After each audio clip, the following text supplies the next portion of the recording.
আজকের রেসিপি নিরামিষ তিল বাটা দিয়ে পনির কোরমা।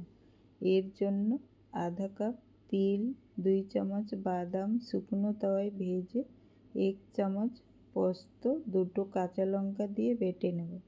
এরপর কড়াইতে সাদা তেল, জিরে, শুকনো লঙ্কা, তেজপাতা, গোটা গরম মশলা, ক্যাপসিকাম, পনির, পরিমাণ মতো নুন দিয়ে হালকা করে ভেজে নেব।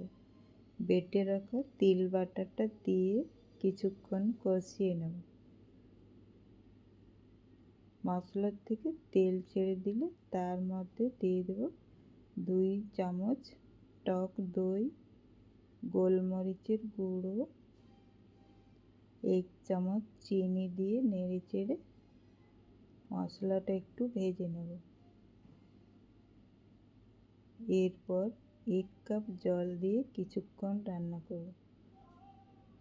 একটু মাখো মাখো করে সব থেকে লাস্টে টমেটো, কাঁচা লঙ্কা কুচি, চাট মশলা, ঘি দিয়ে নেড়ে চেড়ে নামিয়ে নেব। ব্যাস, গরম গরম নানের সাথে খাবার জন্য আজকের রেসিপি নিরামিষ তিল বাটা দিয়ে পনির কোরমা রেডি।